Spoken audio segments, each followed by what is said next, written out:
झारखंड की राजनीति मानो ठहर सी गई है।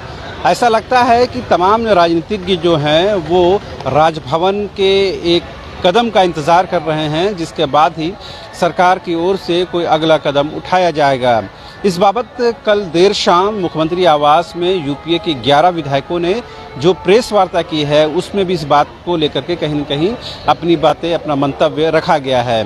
तमाम विधायकों ने एक सुर में कहा है कि राज्यपाल के पास जो भी डिसीजन है, जो भी निर्णय सुनाना है, उसे तत्काल सुना देना चाहिए, ताकि राज्य जो है वो भ्रम की स्थिति से यानी कन्फ्यूज़न की हालत से बाहर निकल सके।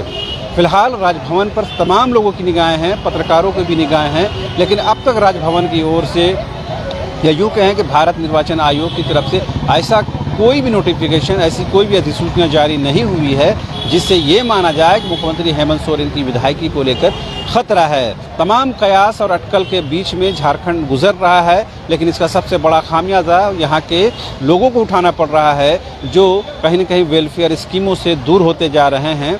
क्योंकि जाहिर सी बात है, जब सरकार अस्थिर होती हुई नज़र आती है या सरकार पर पकड़ अगर धीमी होती है, तो इसका सबसे ज़्यादा नुकसान जो होता है वो सरकार के कामकाज पर होता है, नौकरशाही पर होता है।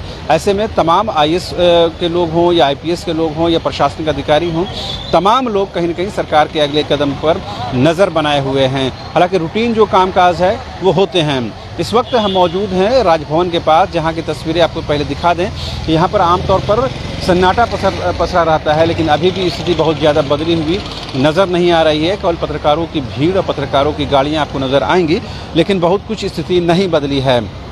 अब सवाल ये है कि कितने दिनों तक ये स्थिति रहेगी और कब तक ऐसे ही झारखंड में चलेगा।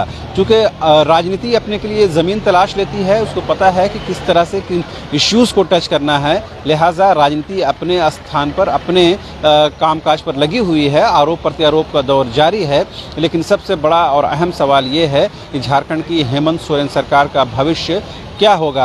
हालांकि इस सवाल को लेकर जैसे ही आप सत्ता पक्ष के विधायकों से संपर्क करेंगे, वो ये कहते हैं कि सरकार की सेहत को लेकर, सरकार के भविष्य को लेकर कोई ख़तरा नहीं है, कोई परेशानी नहीं है, क्योंकि उनके आंकड़े उनके पास है। और कल जिस तरह से मुख्यमंत्री आवास में बन्ना गुप्ता ने पत्रकारों को पूरी भरोसे और पूरी एतमाद और यकीन के साथ कहा कि उनके पास 50 से ज़्यादा विधायकों का समर्थन है, यानी सरकार को 50 से ज़्यादा और विधायकों का समर्थन प्राप्त है। ऐसे में सरकार की अस्थिरता को लेकर जो सवाल उठाए जा रहे हैं, उस बात में कोई दम नहीं है। लेकिन बड़ा सवाल ये है कि जब आंकड़े आपके पास हैं और सब कुछ आपके पास है, तो फिर सरकार के कामकाज को क्यों रोका गया है, सरकार के कामकाज को क्यों विघ्न डाला गया है। खुद सरकार की ओर से ये कहा जा रहा है कि जो भ्रम की स्थिति बनी है, उससे कामकाज प्रभावित हो रहे हैं। ऐसे में सवाल ये है कि क्या मीडिया में आ रही खबरों की बुनियाद पर या इधर से उधर से सोशल मीडिया से जो खबरें आ रही हैं, उस बुनियाद पर सरकार ने इस तरह का स्टैंड लिया है और कामकाज छोड़ करके सिर्फ मुख्यमंत्री आवास में बैठकों का दौर जारी है। हालांकि आज हम लोगों ने देखा है कि बन्ना गुप्ता अपने कार्यालय पहुंचे और जो उनका कामकाज है, जो विभागीय कामकाज है, उसको उन्होंने निष्पादित किया। दूसरे जो मंत्री हैं, कैबिनेट मंत्री, वो भी कर रहे होंगे, लेकिन जाहिर सी बात है तमाम के मन मस्तिष्क में ये ज़रूर चल रहा होगा कि झारखंड की हेमंत सोरेन सरकार का भविष्य क्या होगा। फिलहाल तमाम लोग, झारखंड की 3.25 करोड़ जनता भी ये जानना और समझना चाहती है कि आखिर झारखंड सरकार का जो फ्यूचर है वो क्या है। क्या इन स्टेबिलिटी की तरफ सरकार बढ़ रही है, अस्थिरता की तरफ सरकार बढ़ रही है? ऐसे कोई पुख्ता प्रमाण, ऐसे कोई पुख्ता सबूत नहीं हैं। लेकिन इस बीच में दुमका में जो घटना घटी, अंकिता की जो इलाज के दौरान मौत हो गई, उसको लेकर के कहीं न कहीं अब एक बार फिर से झारखंड की राजनीति में तपिश बढ़ गई है।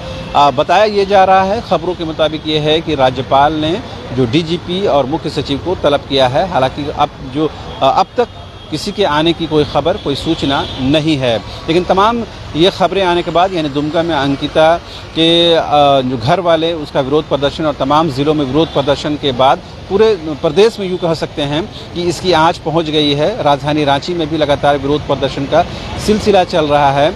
इस बीच सरकार की अस्थिरता को लेकर सवाल उठाए जा रहे हैं और इन अंकिता मामले को लेकर भी सरकार के कार्यशैली को लेकर, उसके वर्क कल्चर को लेकर सवाल उठाए जा रहे हैं। तुष्टिकरण के आरोप लग रहे हैं। ये अलग बात है कि सरकार की तरफ से अब तक इस पर कोई ख़ास जवाब नहीं आया है।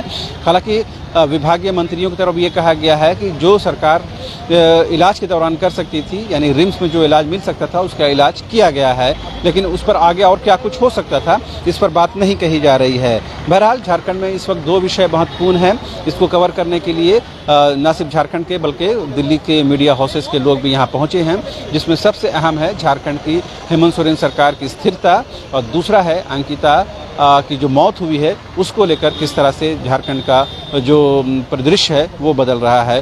फिलहाल इन दोनों ही खबरों पर हम लोगों की नज़र बनी हुई है। मुझे और मेरे कैमरा पर्सन संजय को फिलहाल दीजिए इजाज़त। नमस्कार।